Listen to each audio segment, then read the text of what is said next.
کسی کا خیال ہے جن میں میں بھی شامل ہوں کہ یہ اسمبلی کی ٹرمز کے مطابق ہوتی ہے کہ ایک term of the assembly which means 5 years موجودہ نہیں اگلے 5 سال term of the assembly. Okay یعنی اگر میں آپ کو یہ کہوں نہیں نہیں مجھے آپ یہ بتائیے کہ جب انتخاب ہوتے ہیں تو اسمبلی کتنے دنوں کے لیے کتنے سالوں کے لیے چنی جاتی ہے؟ 5 سالوں کے that is called the term of the assembly. Term of the assembly is not 3 مہینے 4 دن 45 گھنٹے. ٹھیک ہے یہ آپ کا ماننا ہے. میری انڈرسٹینڈنگ یہ تھی کہ شاید موجودہ ٹرم کے لیے وہ نااہل ہوئے. یہ وزیر قانون نے بھی کہا ہے. اچھا آپ نے سن لی ہوگی ان کی پریس کانفرنس انہوں نے کی ہے باقاعدہ ان کی. یہ جو عرفان قادر صاحب ہیں وہ بھی کہتے ہیں. لیکن ابھی اس حوالے سے مزید کلیئرٹی آنا ہے کیونکہ ابھی تفصیلی لکھا ہوا فیصلہ ہاتھ نہیں آیا ہے تو اس میں اس کی وضاحت ہو جائے گی. لیکن اصل بات یہ ہے کہ ڈسکوالیفیکیشن چاہے 1 گھنٹے کی ہو اور چاہے 5 سال کی یا چاہے لائف کے لیے ڈسکوالیفیکیشن از ڈسکوالیفیکیشن. اب جو ہوا ہے یعنی سمبولکلی یہ فیصلہ جو ہے آپ کو لگتا ہے احتساب کی بیانیے کے اوپر ایک ضرب. دیکھیے میں اس کے اوپر بعد میں آتا ہوں. آپ بہت آگے چلی گئی ہیں مجھ سے. میں یہ کہنا چاہتا ہوں کہ ایک شخص کے بارے میں پی ٹی آئی کی پوری لیڈرشپ بشمول عمران خان صاحب دن رات یہ کہتے تھے کہ نواز شریف جو ہے وہ چور چور چور چور ڈاکو ہے اور سپریم کورٹ نے یہ ڈکلیئر کیا ہوا ہے کہ وہ صادق اور امین نہیں ہے. ٹھیک ہے یہی کچھ اب بھی ہو گیا. تو صادق اور امین کا سرٹیفکیٹ جو ان کے پاس تھا وہ فارغ ہو گیا نا. صحیح کہ نہیں؟ تو اب سارے ایک جیسے ہو گئے. اب سارے ایک جیسے ہو گئے. اب آپ جائیں واپس اس آرگومنٹ پر جو میں کہتا تھا کئی مہینے پہلے میں نے اور آپ نے ایک پروگرام میں کہا تھا کہ لیول پلینگ فیلڈ کی باتیں ہو رہی ہیں. میں نے اس میں کیٹیگوریکلی کہا تھا کہ عمران خان صاحب ڈسکوالیفائی ہوں گے, پھر وہ اپیل میں جائیں گے, پھر ان کی اور نواز شریف کی دونوں کی اپیلیں قبول ہوں گی. یاد رکھیے پھر کہہ رہا ہوں یہ پھر آپ کو یاد نہیں رہنا. بالکل بالکل ریکارڈ پہ مجھے بالکل یاد ہے. پھر نئے الیکشن کا اعلان ہوگا اور پھر نئے الیکشن ہوگا اور کھل کے پتہ لگے گا کہ کون کتنا بڑا پولیٹیکل لیڈر ہے اور کس کی پولیٹیکل فالوئنگ ہے. جو عمران خان صاحب کا مسئلہ ہے وہ اور ہے. عمران صاحب کا خیال یہ ہے کہ زیادہ دیر تک اپنی اس پاپولیرٹی کے گراف کو اس سطح پہ رکھنا شاید ممکن نہیں ہے. وہ یہ کہتے نہیں ہیں لیکن ان کے رویے سے لگتا ہے. اسی لیے وہ بہت جلدی میں جنرل الیکشن کرانا چاہتے ہیں دوبارہ. نہیں یہ کیا خطرہ کیا بخاری صاحب وہ اپوزیشن میں بیٹھے ہوئے ہیں, کیوں گر جائے گا؟ اگر پہلی بات تو یہ کہ وہ اب اپوزیشن میں بھی نہیں ہے کیونکہ انہوں نے اسمبلیوں سے استعفے دے دیے ہوئے ہیں, اپنی سیٹ ان کی رہی نہیں ہے. تو آپ دیکھیں نا بڑی عجیب و غریب صورتحال ہے, اس لیے انہیں جلدی الیکشن کروانے ہیں. چلیں آپ یہ کہہ لیں کہ حکومت کی مخالفت میں اس وقت ہمیں وہ نظر آ رہے ہیں, اپوزیشن والا کردار تو نبھا رہے ہیں نا. وہ کہہ رہے ہیں حکومت یہ نہیں کر رہی, یہ نہیں کر رہی, مہنگائی ہو گئی, یہ ہو گیا, وہ ہو گیا. تو ان کو کیوں لگتا ہے کہ پاپولیرٹی گر جائے گی؟ کیونکہ اگر مشکل حالات کو جس طرح کہ آج کل پاکستان فیس کر رہا ہے, ایسی صورت میں حکومتوں کی پاپولیرٹی گرتی ہے اگر وہ سنبھال نہ سکیں چیزیں. تو دیکھیے گزارش یہ ہے جب عمران خان صاحب کے کیے ہوئے وعدے پورے نہیں ہوں گے, جب وہ جس طرح ان کا خیال تھا کہ جس دن میں اقتدار سے نکلوں گا اگلے دن ملک میں عوام ابھر پڑیں گے. آپ کو یاد ہے نا سونامی, سروں کا سونامی آ رہا ہے, سمندر آ رہا ہے جو بہا کے لے جائے گا ساری چیزیں. میں نے تھوڑی کہا وہ تو ابھی بھی لانگ مارچ میں ایکسپیکٹڈ ہے نا کہ جب وہ لانگ مارچ اناؤنس کریں گے تو ایسی صورتحال کر لیں نا. مطلب اب تو اس سے زیادہ اپورچون ٹائم کون سا ہو سکتا ہے میرے خیال سے. یہ تو میں نے آپ سے پوچھنا تھا کہ آج کے اس فیصلے کے بعد اور اب اس فیصلے کی پوری جو جس کو کہتے ہیں نا کمپریہنسولی اس کو ڈسکس کرنا وہ ابھی ممکن نہیں ہو رہا ہے. ہم کوشش کرتے ہیں اس کو. اس کا ایک اور آسپیکٹ بھی ہے فیصلے کا اور وہ یہ ہے کہ انہوں نے کہا کہ عمران خان نامی شخص کے خلاف اب آپ کرمنل پروسیڈنگز بھی شروع کر دیں کیونکہ انہوں نے فراڈ کیا ہے, انہوں نے جھوٹ بولا ہے. اچھا تو وہ اب کیس جائے گا سیشن جج کے پاس سیشن کورٹ میں, اور سیشن کورٹ جو ہے وہ مقدمہ درج کرنے کا آرڈر کرے گی اور بھائی صاحب گرفتار ہوں گے کیونکہ جب آپ کے اوپر فراڈ کا مقدمہ ہوتا ہے گرفتاری تو ہوتی ہے نا. تو ابھی اس کا وہ آسپیکٹ باقی ہے. اچھا لیکن دوسری طرف ان کے پاس بھی اپنے دفاع کے چانسز موجود ہوں گے I'm sure. نہیں اگر ان کے پاس دفاع کے چانسز موجود ہوتے تو یہاں چل جاتے ہیں نا, یا نہیں چلے نا. کیونکہ فیکٹس اتنے کیٹیگورک اور اتنے سمپل ہیں کہ آپ نے تحائف لیے, اب آپ مانتے ہیں کہ ہاں لیے. آپ نے تحائف بیچے, آپ کہتے ہیں ہاں بیچے. آپ نے وہ پوری رقم جمع نہیں کرائی, آپ کہتے ہیں نہیں کرائی. آپ نے 2 سال تک وہ اثاثوں میں ڈکلیئر نہیں کی, آپ کہتے ہیں ہاں جی نہیں کی. تو پھر اور کیس کیا ہے؟ لیکن پھر انہوں نے کہا نا پھر کر دی میں نے ایونچولی میں نے کر دی. دیکھیں نا وہ جو خان صاحب چیخ کے کہتے ہیں نا کہ چھوٹے کے لیے قانون اور بڑے کے لیے قانون اور نہیں ہونا چاہیے, تو خان صاحب کو یہ یاد رکھنا چاہیے کہ آپ کے لیے علیحدہ قانون نہیں بن سکتا. جو باقیوں کے لیے قانون ہے وہی آپ کے لیے رہے گا. ایک تو یہ ہوگی. اب ایک اور رولا ہے پارٹی کے اندر, یہ ٹگ آف وار جو ہے نا کہ اگر عمران خان صاحب ڈسکوالیفائی ہو جاتے ہیں تو پھر پارٹی کو کون سنبھالے گا؟ شاہ محمود قریشی صاحب نے تو دیکھیں کتنی معصومیت سے آج انہوں نے کہا کہ نہیں خان صاحب ہی ہیں, وہی سنبھالیں گے. بہرحال وہاں جو 3 ایسپرنٹس ہیں ان کے پہلے نام لے لیتے ہیں. جی جی لیجیے. ایک تو قرعہ ڈالا جاتا ہے شاہ محمود قریشی صاحب کے نام, اسی لیے انہوں نے آج فوری طور پہ اس کی وضاحت مناسب. بڑے گھبرائے ہوئے لگ رہے تھے ویسے وہ. دوسرے اسد عمر صاحب اور تیسرے فواد چودھری صاحب. یہ 3 ایسپرنٹس ہیں بقول پی ٹی آئی کے اندر کے لوگوں کے. اچھا میں نہیں کہہ رہا ہوں, یہ ظاہر ہے ان کے سیاسی مخالفین بھی کہتے ہیں. یہ ایک تو یہ بڑا خوفناک کام ہے. دوسری طرف جو اس کا اسپیکٹ ہے وہ یہ کہ پی ڈی ایم یہ سمجھتی ہے کہ جو کمپین ہم نے اتنا عرصہ چلائی, جو چکی ہم نے پیسی, اس کا نتیجہ جو ہے وہ نکل آیا بالآخر. اور وہ نتیجہ یہ ہے کہ خان صاحب بھی آج اسی فوٹنگ پر کھڑے ہیں جس کے اوپر نواز شریف کھڑے تھے. ٹھیک ہے, تو یہ اگر آپ اس کو ایک ایسے بت کی صورت میں دیکھیں جس کے پاس صادق اور امین ہونے کا سرٹیفکیٹ تھا, اینڈ سڈنلی اس کو لوگ منہ بھر کے کہہ رہے ہیں کہ جناب آپ نے چوری کی اور آپ کو چوری کی سزا ملی ہے کہ آپ ڈسکوالیفائی ہو گئے. اب اس کے اوپر وہ اپیل میں جائیں گے. اسد عمر صاحب نے کہہ دیا کہ ہم تو اپیل میں جا رہے ہیں. اپیل میں کیا ہوگا؟ دیکھیے, جب ہم نے کل بھی ڈسکس کیا, پھر کر رہے ہیں کہ جناب لاڈلا پن جو ہے وہ تو بدستور قائم ہے. کیا عدالت اٹھا کے یہ کیس پھینک دے گی باہر ڈسٹ بن میں؟ میں اسیوم کرتا ہوں کہ پھینک دے گی. پھر ایک کیس اور بھی پھینکنا پڑے گا. وہ کون سا؟ Nawaz Sharif. Level playing field. There you are. So یہ اس کے ایک اور آسپیکٹ ہے. دوسری بات یہ ہے کہ کچھ لوگ اس کو مختلف طریقے سے انٹرپریٹ کر رہے ہیں. مثال کے طور پر میں ابھی دیکھ رہا تھا کہ سوشل میڈیا کے اوپر ایک صاحب ہے, میں نام لینا نہیں چاہتا, ہمارے سینئر ساتھی ہیں, دوست ہیں ہمارے, انہوں نے لکھا کہ دس ججمنٹ از سلی اینڈ اے جوک. انہوں نے ایک ٹویٹ بھی کیا جس میں اس کو جوک کہا ہے. اچھا, اگر یہ جوک اور سلی ہے تو مجھے لفظ تلاش کرنے پڑیں گے کہ جو فیصلہ ثاقب نثار صاحب نے کیا تھا اس کو میں کیا کہوں. یعنی میں نے کہ آپ کیا کہہ رہے ہیں, سپریم کورٹ کی توہین ہو رہی ہے اس میں. انہوں نے کہا جورسپروڈنس کی ہسٹری میں کسی ایسی چیز پر سزا نہیں ہو سکتی جس کی پرے نہ کی گئی ہو پٹیشن میں. یعنی جو پٹیشن تھی اس میں اقامہ کا ذکر ہی نہیں ہے. پاناما پیپر کے حوالے سے آپ نے شروع کی اور اقامہ پہ سزا, ٹھیک ہے, اور سزا کاہے پہ آپ نے دی تھی ان کو؟ آپ نے کہا کہ جی انہوں نے اپنے بیٹے سے تنخواہ لینی تھی, لی نہیں ہے, چونکہ لینی تھی لہذا وہ ان کے اثاثے ہیں. تو اس کے مقابلے میں اگر آپ یہاں کے میرٹس دیکھیں کیس کے تو آپ کو فرق پتہ چل جانا چاہیے. بٹ یہ تو ایک آسپیکٹ ہے. بٹ دوسرا آسپیکٹ یہ ہے کہ پی ٹی آئی جو اتنی پاپولر جماعت ہے, جس کی لیڈرشپ کا خیال ہے کہ 24 کروڑ عوام ان کے ساتھ ہیں, how is that going to react? ہم نے امیڈیٹ ریئیکشن تو دیکھا, الیکشن کمیشن کے باہر کیا ہوا, لیکن وہ جو خیال تھا کہ سونامی ول انلیش, وہ تو نہیں ہوا. دیکھیں پنجاب میں ان کی اپنی حکومت ہے, ایک یہ جو پروٹیسٹ ہیں یہ ایک حد سے زیادہ نہیں جائیں گے. اچھا, یہ آپ پریڈکٹ کر رہے ہیں؟ Natural, because it's P T I government. K P کے میں بھی نہیں جائیں گے, آزاد کشمیر میں بھی نہیں جائیں گے, گلگت بلتستان میں بھی نہیں جائیں گے. یہاں پہ آپ کی حکومت سو رہ گیا لے دے کے سندھ اور کیپٹل. کیپٹل میں پنڈی کے راستے, پنڈی کی طرف سے فیض آباد میں داخل ہونے کی کوشش کی گئی جس کو پولیس نے افیکٹولی روکا ہوا ہے. لاہور میں 3-4 مقامات پر, 5-6 مقامات پر 500, 100, 200, 300 لوگ کھڑے ہیں.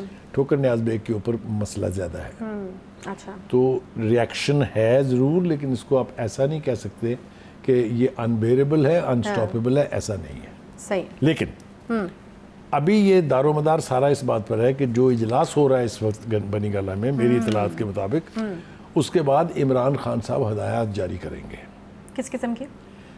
یا تو اس پروٹیسٹ کو کہیں گے کہ شہروں کو جام کر دیں, یا وہ کہیں گے کہ لانگ مارچ فلاں تاریخ کو ہو رہا ہے. مطلب آپ لانگ مارچ کی شاید نکل آئے وہ تاریخ جس کی کوئی جواز نہیں رہ گیا نا ہونے کا. تو یہ ملی جلی صورتحال جو ہے اس کے 2 بڑے کھلے اور جو عام آسپیکٹس ہیں وہ یہ کہ ایک تو اگر آپ کسی کے لیے گڑھا کھودیں گے تو ایک دن اس گڑھے میں آپ کو گرنا ہے, اور اسی کو مکافات عمل کہتے ہیں. ٹھیک ہے, ٹھیک ہے. سب کی نظریں لگی ہوئی جی بنی گالہ میں جو اجلاس ہو رہا ہے وہاں سے کیا چیزیں جو ہیں وہ سامنے آتی ہیں. چھوٹا سا بریک لیں گے, بریک کے بعد واپس آتے ہیں. تو army chief general Qamar Javed Bajwa کے بڑا اہم سٹیٹمنٹ بات کرنی ہے, اس پر ساتھ رہیے.